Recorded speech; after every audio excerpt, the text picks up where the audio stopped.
Jean-Baptiste Segard, la société EP Tender. Nous visons à faire un truc très simple. C'est que la voiture électrique coûte le même prix qu'une voiture thermique, qu'elle ait la même polyvalence et qu'elle soit avec une empreinte carbone minimisée. Alors ça paraît simple, mais en fait c'est redoutablement compliqué. Parce que pour qu'elle coûte pas cher, il faut qu'elle ait une petite batterie. Pour qu'elle ait une faible empreinte carbone, il faut qu'elle ait une petite batterie. Mais que pour qu'elle puisse voyager occasionnellement et qu'elle ait cette polyvalence de la voiture thermique pour les vacances ou d'autres occasions, il faut qu'elle ait une très grosse batterie et qu'elle charge très vite. Et charger très vite, ça veut dire aussi une très grosse batterie. Et donc on a un problème surcontraint.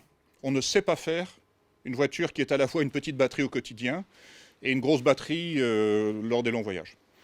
Et donc c'est une batterie modulaire qu'on peut adjoindre à la voiture. Alors parce que c'est lourd, il faut que ce soit tracté, il faut que ça ait sa propre roue, donc c'est une remorque. Cette remorque est robotisée, elle s'attelle toute seule à la voiture, vous restez au volant, ça prend 2 minutes. À l'entrée de l'autoroute, vous les changez en 2 minutes en cours de route, en rechargeant comme ça 300 km en 2 minutes. C'est plus rapide et plus facile qu'un plein d'essence. C'est 12 fois plus rapide que la plus chère des voitures électriques.